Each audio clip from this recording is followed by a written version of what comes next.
Hello, everybody. Welcome back to the Garibaldi Red podcast. Our final, I was about to say Friday brunch, but Thursday brunch, a day earlier because why not?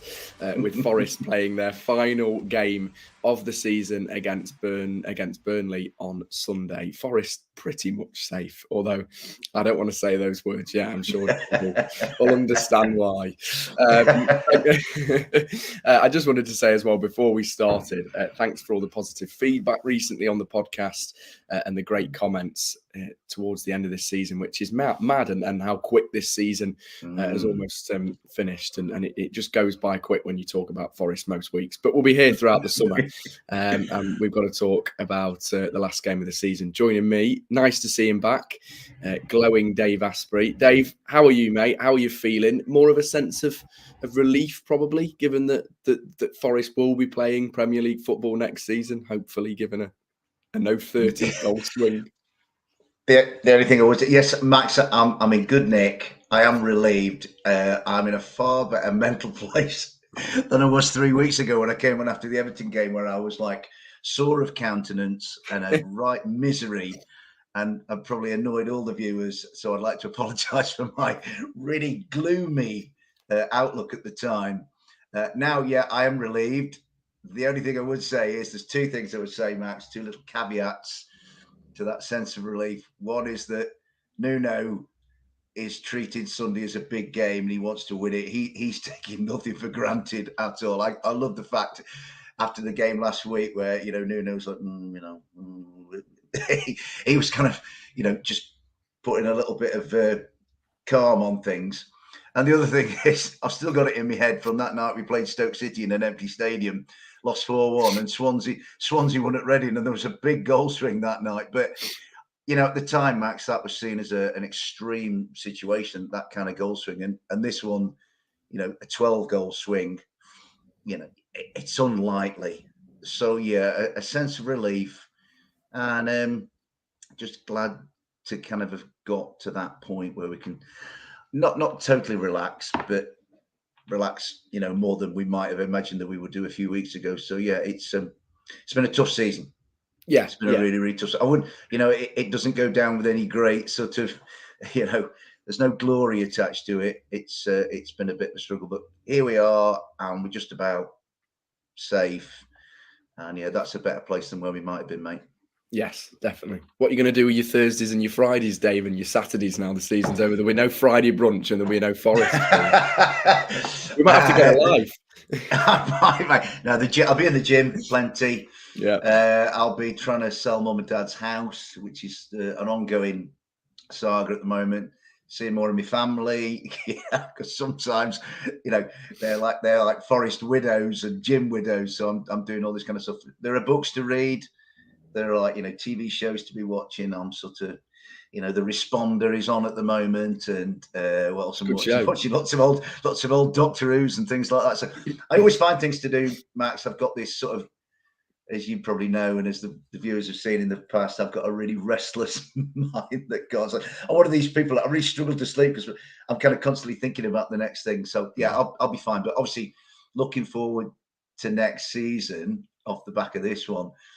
And, mate, I might be sticking my neck out, but I think we're going to do better next year. I've just got this feeling that we'll be a little bit, I think we'll be written off. I think when it comes to people making their predictions at the start of the season, we'll be in the relegation places as far as most are concerned.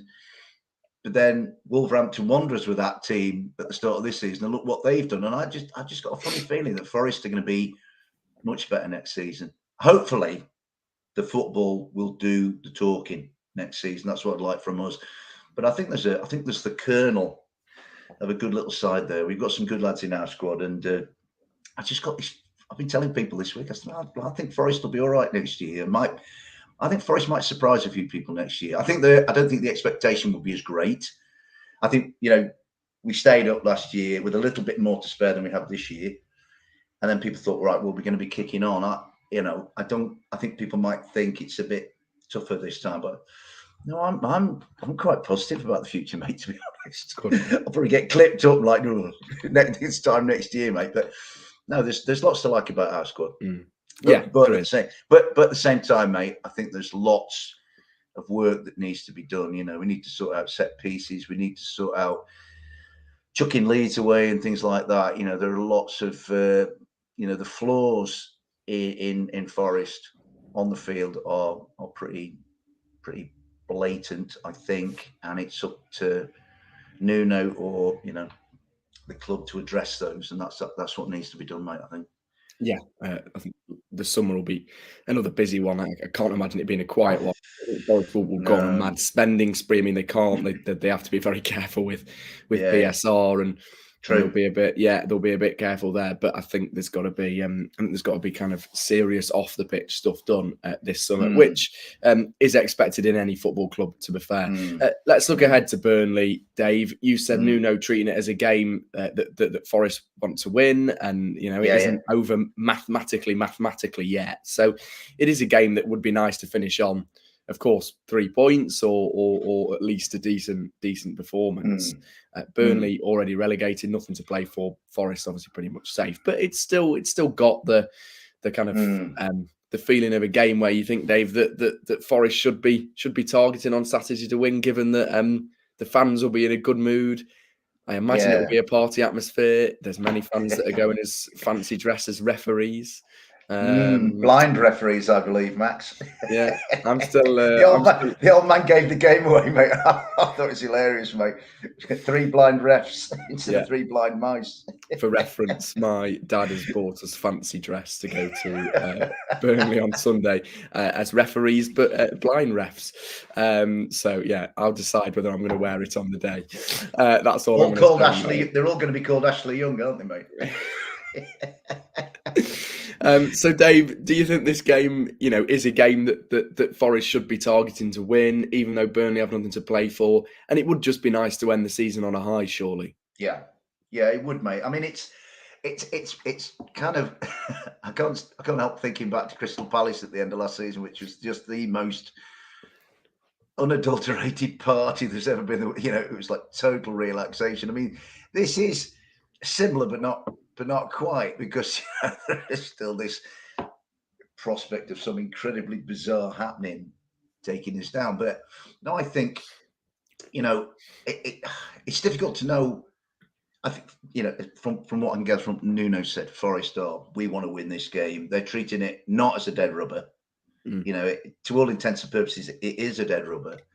But Nuno's not seeing it like that. And I actually think our lads, the last 3 weeks, have played some really, really good football. Yeah, they've made mistakes. I mean, I thought they played really well against Manchester City, but just that extra quality that City have, and which we've seen, and which we're probably going to see for the next few years, took them through. Sheffield United away after a slow start. I thought second half we were excellent, did a cracking job there. And then I thought we played really well last week, and it's just so galling that, switched off for those 5 minutes, which is one of the sort of foibles of Forest that needs addressing. So, I'd like to think that going into this game, Nuno will be saying to him, "Look, you lads have played really well these last 3 weeks.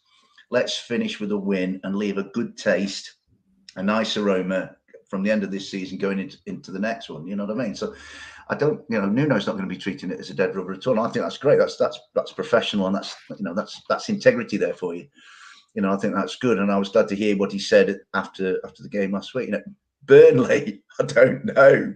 I mean, Burnley might think, let's just give it a whirl. Last home game, they might chuck the shackles off and have a go at it, or they might do similar to Sheffield United, where Sheffield United kind of flattered to deceive, did their usual of putting lots of effort in and then just sort of tailing off and flagging after a while. So I personally think it'd be a high-scoring draw. That's the way I'm looking at it, Max. But obviously, the ideal thing would be for our lads to win and to finish on 32 points.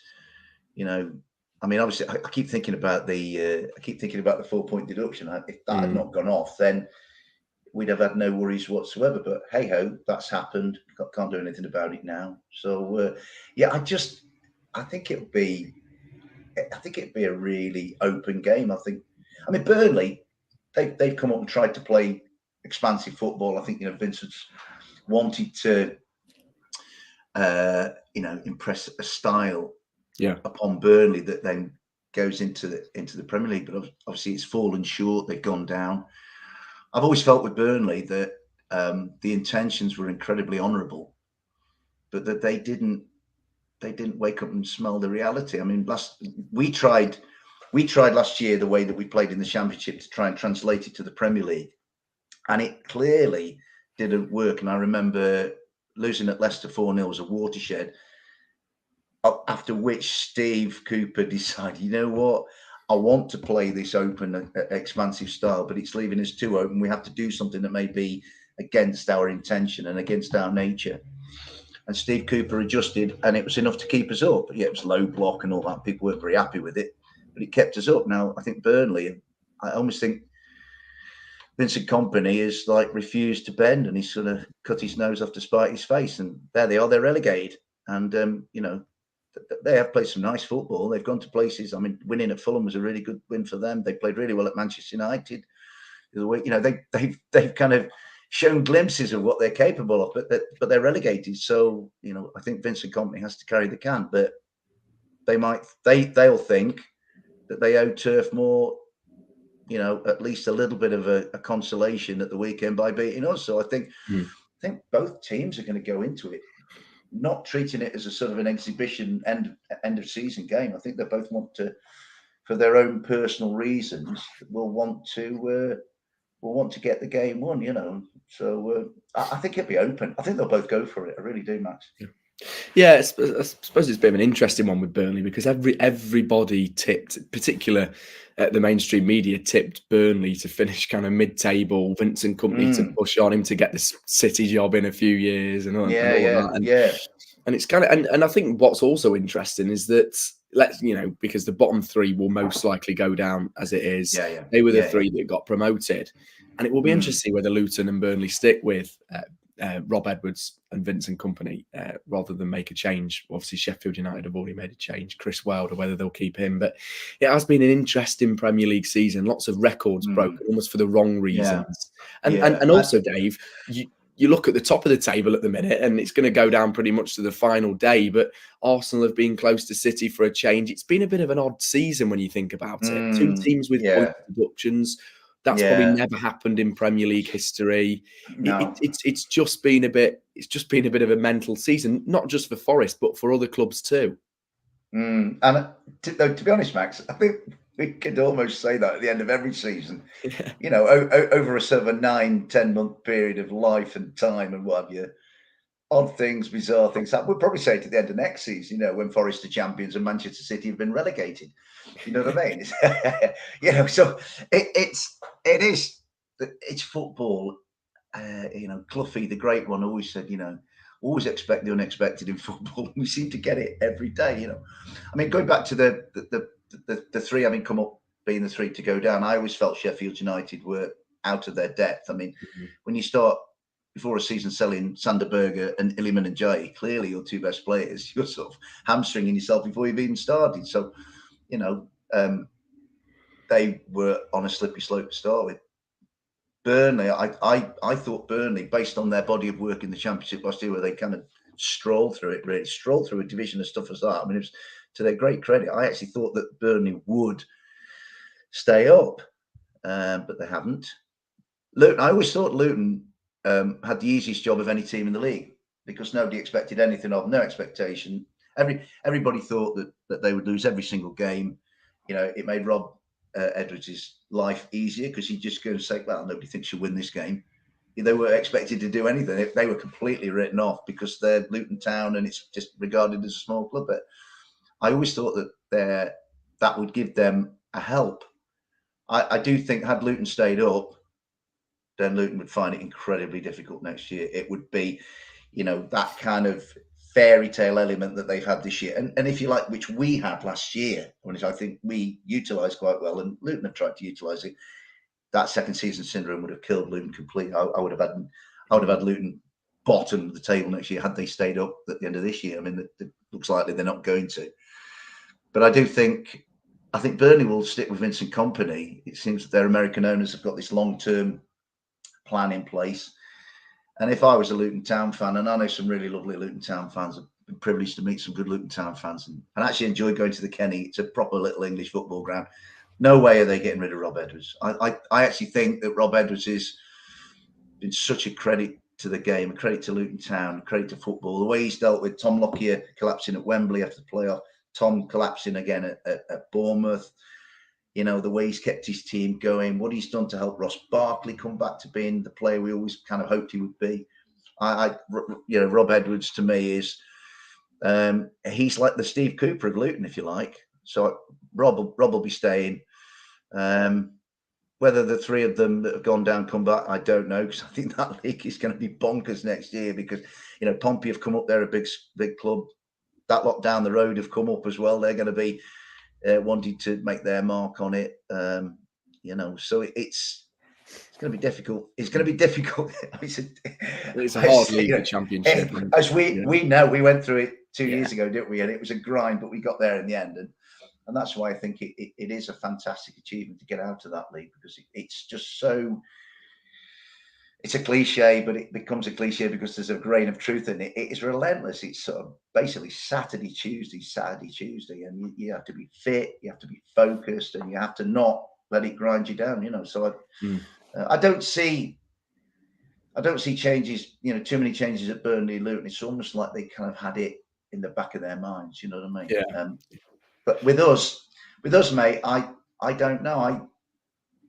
I'm kind of resigned to the fact that we will lose somebody, maybe one of our bigger names, in a signing to sort of offset any PSO worries, because the last thing we want next season is any more points deductions, mate. So it is going to be very interesting. Like you say, Max, it's Forest, so there's always going to be lots of stuff going on. It's a bit of a soap opera in itself. I just kind of wish it wasn't. I wish we'd have like a nice quiet summer, sign 3 or 4, you know, strategic assets, and then get on with letting the football do the work next season, mate. So yeah, it's going to be very interesting, but it's football. We love it. I'm addicted to it, you know. Yeah. And I suppose, Dave, actually, you mentioned about kind of Forest having to sell players there. You'd hope, wouldn't you, that the likes of, if only Forest could keep hold of Morgan Gibbs-White, Murillo. I mean, there might even be some interest in Callum Hudson-Odoi, given his recent performances and how young he is. You just hope that we keep hold of, of those 2, 3, and possibly just front 4 as well at times, because I just think with small adjustments next season, I genuinely think that Forest will be an okay Premier League side. Yeah, that's exactly my thinking. I don't think we need, you know, overhaul. I think we need little tweaks here and there. I mean, I look at you know what I've seen recently. Matt Sells is a fine goalkeeper. I think he's been an excellent signing. Matt's calm, authoritative.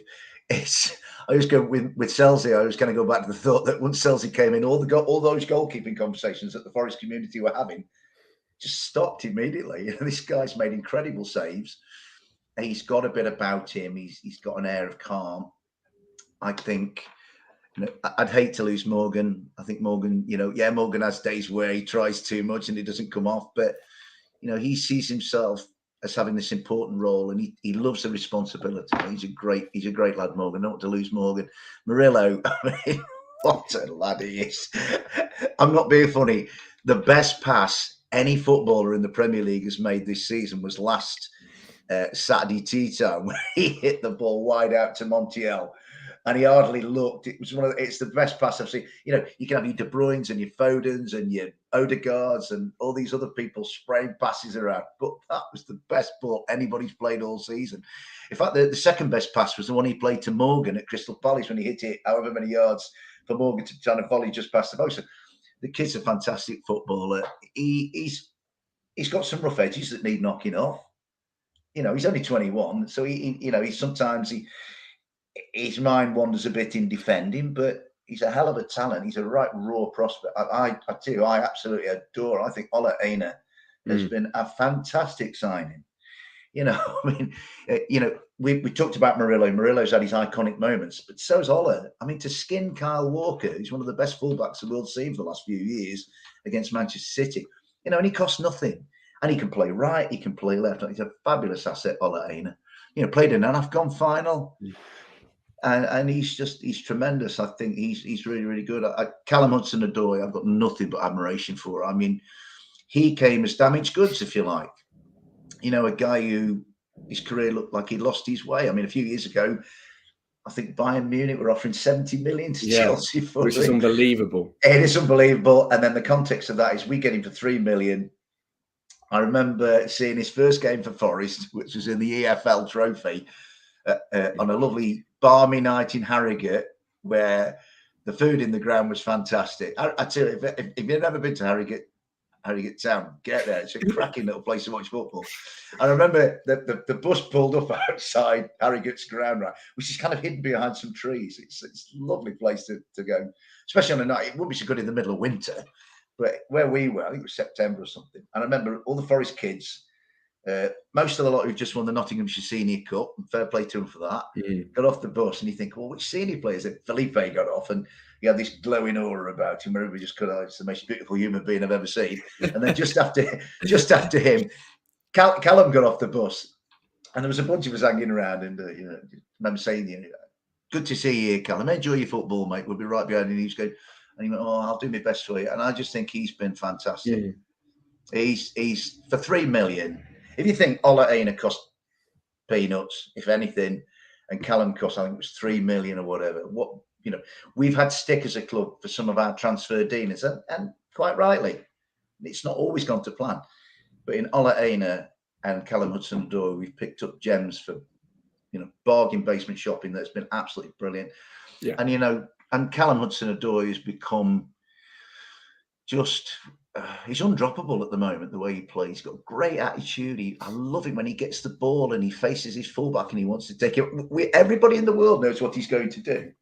Everybody in the world knows he's going to come in on his right foot, maybe beat one, and then he's going to look to bend it inside that is he corner. gone? Is Dave gone? What a time for the Wi-Fi to disappear midway through his point. Hopefully he comes back in a minute. I'm there, mate. You're there, mate. You've come back.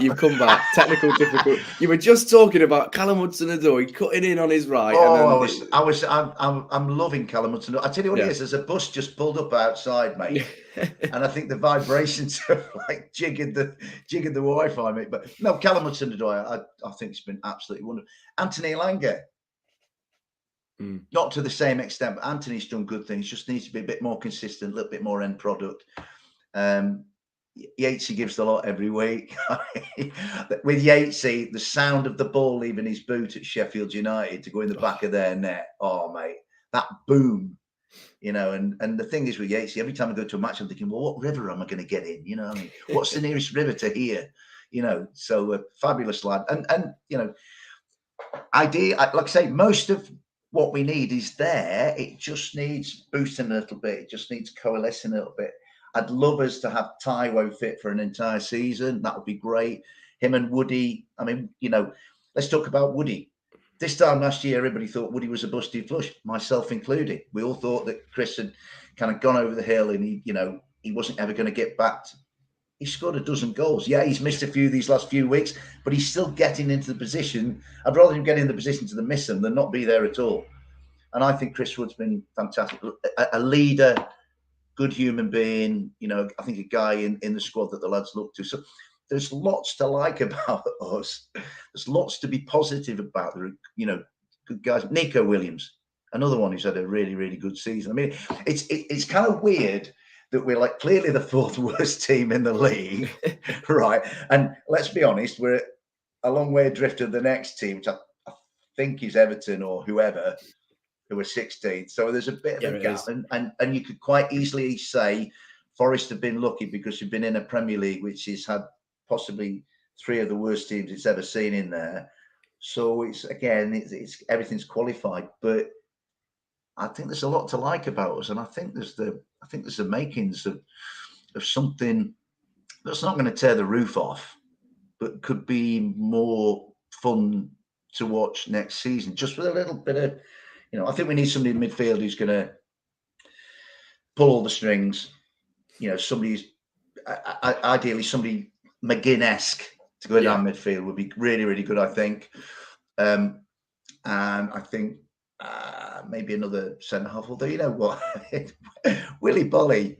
I mean, if we could get Willy Bolly fit for the whole season, Willy just exudes calm. You know, he's just so he doesn't seem to worry about anything, Willie. I mean, and his tackling's fantastic. I think our tackling has got better since he's come back in the side. Yeah.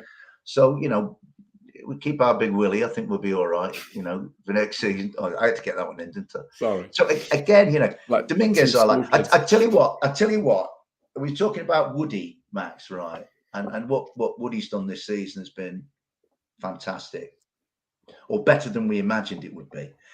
I think next season, and again, so I'm saying that we're going to be far better as a team, and I think we'll improve next season. I'm not sure why. I don't know where the evidence is. It's just a gut feeling.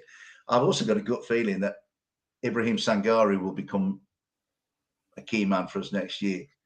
You know, he started with no expectation. Like Woody started with no expectation at the start of this season, and look what he's done. And I think, you know, a pre-season, you know, working through getting more acclimatized with the country and with Forest, and I think Ibra will be really good next season. I'll probably die on that hill, but there you go, mate. You know what I mean? So no, lots to be done. Yeah. Sort set pieces out. Stop giving leads away. Don't be passive at times. Be more consistent in aggression towards the opposition. These are the things we need. But I think there's lots to kind of think, yeah, I'm looking forward to next season. Good. Because you bet your bottom dollar, mate, when it comes to, we won't do it, but the cognoscenti in the mainstream media will write us off. They'll probably look at the relegation battle next year. They'll have Ipswich, Leicester, us, and whichever one of the four comes through these, you know, the game tonight, the game tomorrow night, and then the game at Wembley. They'll be the relegation favourites, I think. You know, we'll be the survivor this season that will get chucked into all the relegation discussions next year. And I think, like Wolves were this year, everybody had Wolves going down at the start of the season, and Wolves are like, okay, they're struggling a bit at the moment, but the job for Wolves has been done for a while, and Gary O'Neill's done great things. And I just got a feeling that we'll be the Wolves of next season. I don't know why. I hope so. Do you know what, Max? Talk about inconsistency. I was only here 3 weeks ago. It was a right misery and a right pain in the back. So I'm on here this week, and I'm feeling really, really positive about Forest. That's what football can do to you, mate. It's what football can do to you. Mate, it's just mind maddening. You know what I mean? I wanted to touch on VAR quickly, and we're going to also touch on the City ground with all the news surrounding that off the pitch.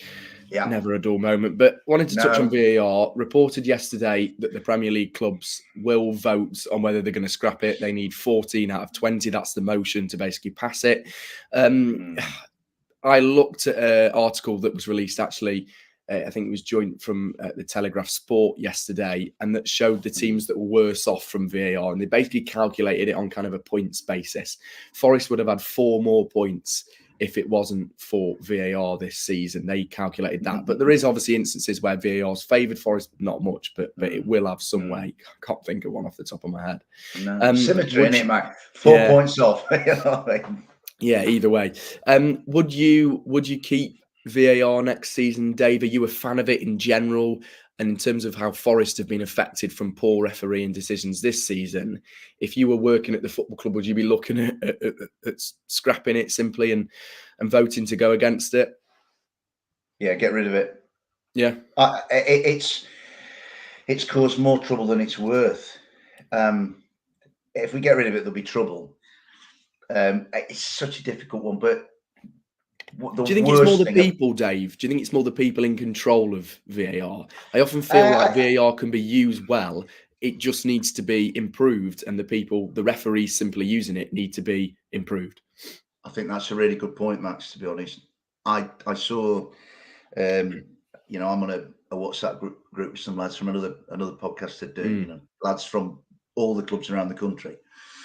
And they, you know, one guy said, wouldn't it be better if we had ex-pros looking at the situation? I think, you know, ex-players, you know, understanding the pace of a game and the immediacy of like, you know, a tackle or a header or a penalty shot or whatever, somebody more attuned with the rhythms of football might help. But it's all I can think of when I think about VAR is thwarted celebrations. It's like you're going for it and you're celebrating. Yeah. Like we've had it so many times at the City Ground, and there's nothing worse. It's like you're kind of left hanging by this.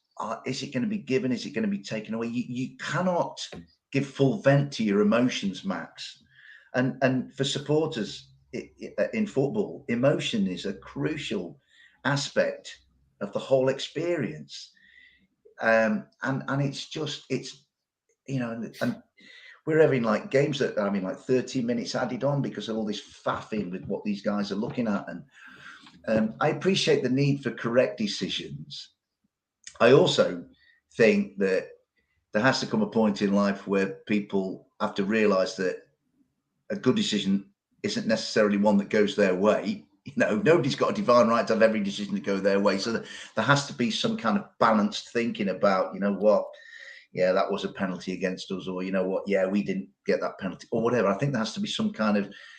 I think the problem with football is everybody wants the decision to go their way all the time. But personally, I want the decisions to be correct. But I think with VAR, it'd be interesting if they put the vote to the 20 fan bases instead of the 20 clubs. It'd be gone in a second. I think there are I can't think of anybody I've met either in a football ground or just in general life talking about football and, wow, I love VAR, it's great, isn't it? Nobody ever says that. And I think general feeling about it is it's a blight. Absolutely, you're right. It could be utilised far better. But at the moment, we haven't really progressed, Max. We brought in the technology. And before we had the technology, it was a perception. Right, that is my subjective view of that decision. I think it's either a penalty or it's not, or like that's a free kick or it's not, or that's a red card or it's not. And actually, we're still in that place now, even though we've had the technology, because people are still looking at the thing and then making a human decision. So we actually haven't progressed that far, I don't feel. But for supporters in grounds and for people who want to we need to stop, cutting short this thing. It's a bit like if you're heading towards an epiphany or some kind of amazing feeling, and this is the best, and then hang on a minute, and hang on a minute, we need to get out of football. And I've been in a tumultuous Trent end, or looking at a tumultuous A block, or a tumultuous Brian Clough stand, or a tumultuous Bridgeford end. People are like celebrating like mad, and then it all stops. And for the players as well, these guys love scoring a goal. It's one of the great feelings of life. You've scored. You're like, I don't know. You're like Callum scoring at the Trent end, and Callum is off wheeling away, and then all of a sudden, sorry mate, no, it's not a goal, and then the celebration looks, embarrassing, and I just think I actually would be very surprised if they vote to keep it, but the trouble is there are hidden forces in football, Max, that often we don't see. So I think the two clubs who are definitely going to get rid of it are Wolverhampton Wanderers and Nottingham Forest, because I wouldn't be surprised if Forest voted to keep it, Dave. Honestly, I would not be surprised. That'd be the most Forest thing to do. Can you imagine if it's Mr. Marinakis voting? He won't even turn. He'll vote by proxy and just tell him get rid of it. Win. The big fella will be like, "Oh, get rid." So I think, I mean, really, it is. It's interesting that we brought it up after Everton, in whatever fashion we did, and provoked good conversations. Actually, once I think we kind of calmed down a little, we provoked good conversations with the statements that we made, and they were. I thought the statements then were adult, correct, fine. You kind of would have thought it would have been us racing it, but in a way, it's good that it's Wolves doing it now. So whereas the focus has been on us as being like the club hard done by VAR, and you know what?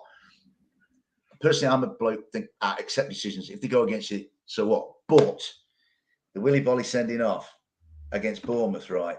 Shocking decision. Moda should have been sent off for Brighton for the awful tackle on Nico. Poor old Nico was lucky not to get badly hurt. The ones at Everton, and then there have been others. Do you know what I mean? So you can see why people are thinking, hang on, why? It's that.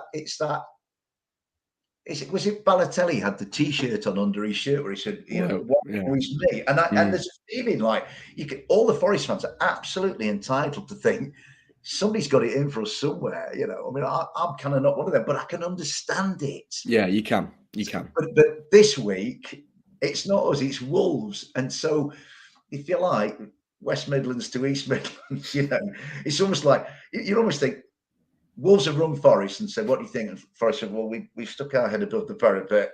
Wolves go, don't worry, we'll do it for you this time. So Wolves are leading up. So I'm absolutely certain. Yeah. Two of those 14 votes that you talked about, Max, are probably already there, set in stone. That's Wolverhampton Wanderers and Nottingham Forest. It wouldn't. You talk about symmetry. They need 14 votes. Wouldn't it be interested if the 6 that they didn't get were Tottenham Hotspur, Chelsea, Arsenal, Liverpool, Manchester United, Manchester City? And then that would get people thinking, because obviously everybody, a lot of the ire and the disgruntlement is that this idea that they're protecting the real big guns at the top, which again, you know, you can't dismiss out of hand. So, you know, 14 vote to get rid of VAR, 6 to keep it. Which are the 6 that kept it? And then we look at the list and, oh, the big 6. You know what I mean? So it's going to be. I to be honest, Max, when I saw it yesterday, I was thinking, where's that come? I was out most of the day anyway, doing stuff, and then saw it, and I was like, blimey, where's that come from? And it's come from Wolverhampton, you know. So we'll see what goes on, mate. Yeah. Personally, I get rid of it because I think it takes away from the fan experience, and I don't think it helps the players to fully emotionally invest in the game. Yeah. No, I agree. And God, could you imagine if they let podcasts vote on it? We'd be, I think the Garibaldi Red team would be unanimous about voting against it. Red card for VAR. Yeah. I think the problem with it is, I'll kind of chip my view into it. I think it could still exist, but they would need to basically massively almost reinvest it and look at it. And you mentioned their ex-pros, getting people like that involved. And also, I know as football fans, we don't have the most amount of patience in a stadium waiting for it to be decided, but feed the audio through from Stockley Park, through the PA system, let fans in the ground listen to what they're saying and how they come to that decision. And also maybe treat it as a bit of a tennis system. Hear me out here, potentially have the captain or the head coach of the team, you get maybe 3 challenges a half, for example, or 5, and you basically can challenge anything. You could challenge a throw in, a corner, a free kick, a yellow card, anything you want, you can challenge. Great point, Max. And then that way it stops the whole, well, VAR is always disrupting the game. Well, it isn't, because the teams decide when it's used or when it isn't. That's a great point that you make, actually. And I've been kind of thinking, while you've been talking so eloquently, there's a couple of things I've been thinking that, you know, in the NFL, one of the coaches gets to throw, I think, a red flag or something, say, I'm challenging that decision. Right? In tennis, the challenge system in tennis has actually added to the experience, I feel, and it's added to the crowd experience. You know, whether it's centre court or number 1 court or whatever. Yeah. You know, players get a certain amount of challenges per set, and then they get, say, challenges per tie break, and it actually adds to it. In cricket, the review system, I think, works really, really well. Rugby league, rugby union, they get, like, I know that I watch a lot of NRL, Australian Rugby League. They get challenges, right? So I think the point you make is a brilliant one. And, you know, with us, it'd be like our captain, whoever it was, Yatesy or Morg or whoever, you know, making the challenge. I think that's a really good idea. The other thing I would say, that if you like, the counter argument to dismiss it out of hand and get rid of it, is that actually I don't have TNT, so I don't watch a lot of Champions League games, but the inference I get from listening to the media talking about it is that actually VAR is used really, really well in the Champions League and in Europe, where decisions are made quickly and effectively, and then they're more often than not right, and there isn't the same level of irritation about what goes on. So you know, I'm kind of arguing against myself, if you like, but there's a second side to this argument that actually, when it's used correctly, it is powerful in helping the situation along. I think the problem with football is not a problem.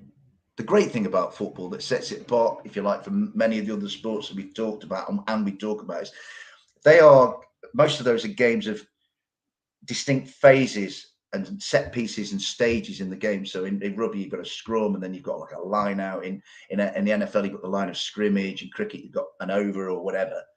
Football is kind of all of one piece. It's kind of it's constantly moving from one end to the other. It's almost like one entity that's not broken up into sections of play.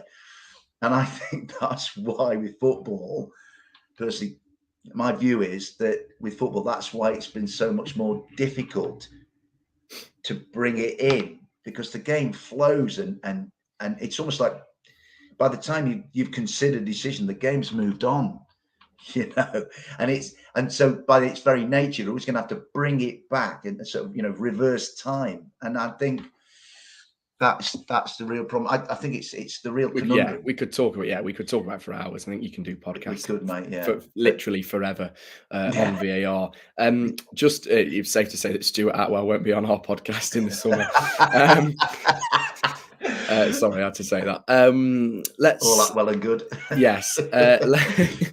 Let's finish on the City ground, and just a bit of a quick, and I'll kind of let you have this say. I'm sure me and you are on the same path with this. Much talk this week. Marinakis did an interview with the Mail Sport with his tattoos in an interesting photo about the City ground and whether Forest will move, and basically he didn't say outright that Forest should move, but questioned for the club and the plans moving forward whether Forest would have to reallocate eventually.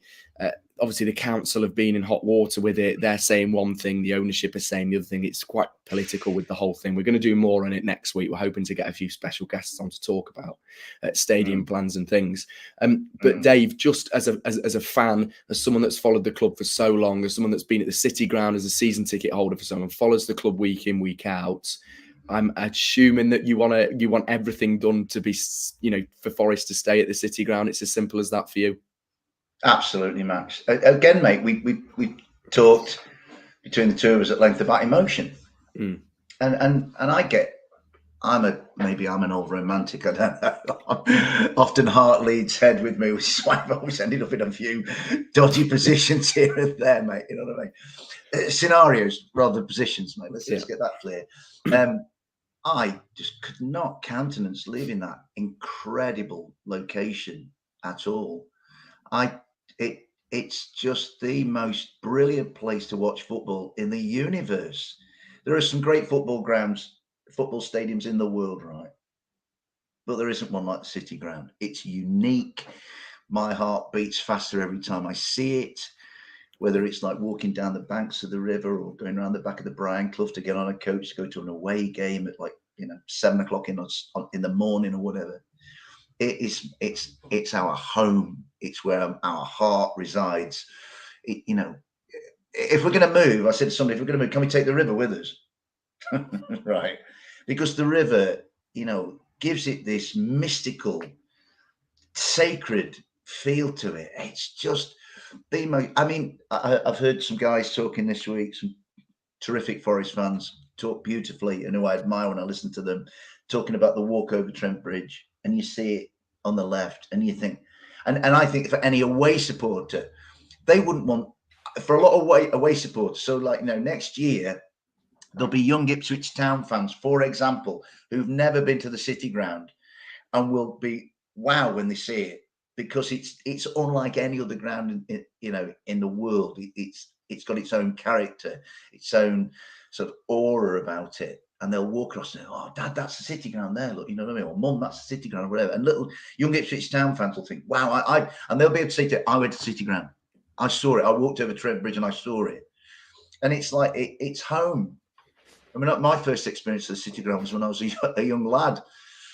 And I had a trial. I was really lucky because my dad was on the scouting staff, and the legendary, the great man himself, Alan Hill, my absolute footballing hero. And big shout out to Alan. He's still one of the old-time greats for me. I love listening to him talk about football. And he listens to the podcast occasionally as well. He does. He told me. But I was lucky to have a game, and I was a little lad, mate, wet behind the ears. And I remember having this trial match. It was boiling hot in July. I'll tell you when it was. It was between promotion to the first division and the start of the season where we won the league, right? And it was July. And I remember getting changed in the city, in the Forest dressing room, going up the tunnel, out onto the cinder track, which it was at the time, and looking at the city ground, and it was a little bit, ramshackle. There was like Trent End was terracing, then the far side was terracing, and what's Bridgeford Road now, that was terracing, and it looked like it needed a lick of paint and all that. But it had a wow feel to it. And then you run down the banks of the river to where the training ground was. And it's just, I would be devastated, utterly emotionally wrung out if we left there. I can understand that there are like financial considerations and all this kind of stuff. What has hamstrung us, Max? We're victims of our success, I think, with regard to this, because had we not won promotion when we did 2 seasons ago, I think the redevelopment of the ground would be either well underway by now or completed.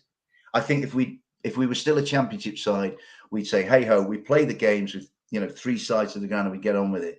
But having got to the Premier League, you cannot play in the Premier League. Nottingham Forest, from an atmosphere point of view and from a revenue point of view, could not have gone into the Premier League with just the Trent and the Brian Clough and Bridgeford and no Peter Taylor.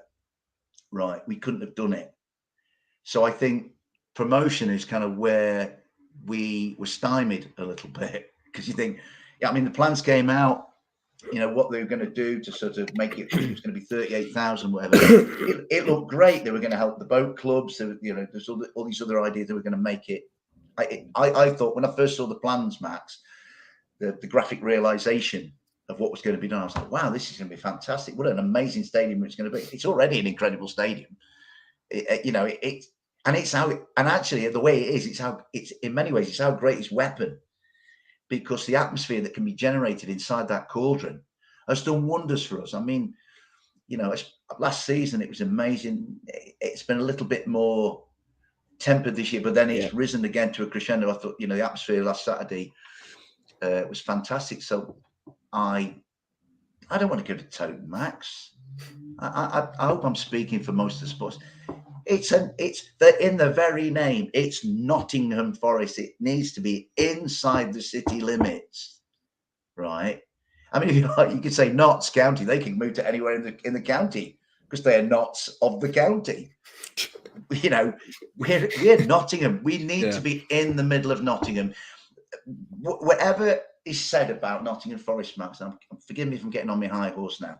Nottingham Forest is about the city of Nottingham, and it's about the people of Nottingham and people like myself who live outside Nottingham but have a great association with the city. And it's part of what makes Nottingham the most amazing city, in my view, on earth, along with Rock City and all the other places in the city. And it must, for me, it has to stay where it is. I think what's going on, and I've listened to some people who are far more knowledgeable than I about the situations. I think in these negotiations, there's a level of threat.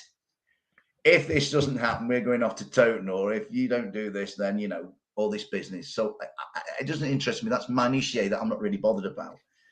But I'm telling you now, mate, I don't want to watch Nottingham Forest anywhere but on the banks of that river. Yeah. And we won't be able to, Cloughie wouldn't want it to go anywhere else. And I always go back to Cloughie because he's the greatest. He's the god of Nottingham Forest for me. Always will be. What he says goes. So no, mate, I'm really, I'm kind of latently passionate about. I think talking about it, Max, has released all this pent up passion. No, I don't want to go from there, and I don't think, it's when I think about. I know so many lovely people who go to Nottingham Forest matches. You travel home and away, but especially at home. Take last Saturday for example. There's so many people milling around outside the boot room by the club shop in the sun, having a drink. Families together, we're all sort of together when we hear Luton have taken the lead and Burnley have taken the lead, and then we all have this kind of family upsurge when we hear that West Ham have equalised and Tottenham have equalised, and it's all part of it. Yeah, and I just think it wouldn't be the same anywhere else, mate. So I want to stay where we are. I mean, it might happen. I mean, I'm 60, so if you're going to move it, wait till I'm gone. But actually, no. On behalf of everybody who supports Nottingham Forest, please let's stay where we are. I heard Greg Mitchell this week. I listened to Greg, and Greg's another guy who's City Ground centric. He's part of the fabric of the City Ground. And I listened to Greg, and he was very eloquent. He doesn't want to go, and I don't want to go. I'm with Greg on that, So no, it's something I feel strongly about. I don't want to go to some out of town. I mean, Toten, right? All I knew about Toten when I was a kid, when I was a train spotter, was a massive load of railway sidings there, and it was like a big depot. Oh, Dave, I don't want to go there, mate. No, stay by the river, Max. Good. Spot on. Right, that does us nicely, I think. It's always we could talk for hours, me and Dave. So it's me rambling on, mate. I'm really sorry. It's all right, mate. You're welcome. It's a good job we let you do it. Thanks for coming on as always. Thanks as everyone, and also just to be transparent with viewers about the City Ground situation. We asked Tom Cartledge, the chairman, for an interview last week about the plans and basically to do a podcast with him and for fans to put questions to him. Forest rejected the request, so we've had nothing back. So maybe it will change in the summer. And if Tom's listening, Tom, we'd like to have you on the podcast and talk about it because it is such a big thing for Forest. Very emotive issue, Matt. It's very emotive. I mean, there's lots of emotive stuff. We've been emotive about VAR. We've been emotive about decisions, but this one is so fundamental to the Forest way of life. It's the core of everything. It's the hub of everything. So, the one thing that I wouldn't want is the club over here and the fans over there, and never the twain shall meet. We need to be all as one. When we've been all as one in our history, at the end of the 70s, in the 80s, a couple of years ago, we have done great things as this football club, and it needs to be all on the same page, singing off the same hymn sheet. So, a hell of a lot of fans are going to have a hell of a lot of questions. And if Forest just speak to the hand, that is one of the worst PR mistakes that they could make for me. So let folks have their say. So many people care so deeply about this football club. Me being one of them, you being another, Max, your family, my dad worked for Forest. It's vital to kind of keep that rapport between fan base and the club itself, because if that breaks down, then it's something wicked. This way comes, mate. You know what I mean? Definitely. Spot on, mate. Good words to end the podcast. Right. Fingers crossed Forest don't throw away a 12-goal goal advantage lead, because that really wouldn't be great going into next week, especially given it's my birthday next week. And I'm off to see take that at the City Ground, and I don't want to be reminded that Forest have thrown away a 12-goal advantage. Dave, I'm not going to get there because you'll start rambling on about your music. I could, mate. You need to listen to them more. The best British movement to brace history. That's your views, not ours. Right, that'll do us nicely. Do give us a like, share, and subscribe on YouTube. Follow us and leave us a review on Apple and Spotify podcasts. We'll be back on Monday for our main final episode of the season, and then we'll announce summer plans in due course. But don't worry, we're not going anywhere. We're here for the foreseeable. You can't get rid of me and Dave, sadly. Do enjoy the rest of your week. Hope to see plenty of refs, all blind refs, in the away end at Turf Moor. From me and Dave, come on, you Reds. Come on.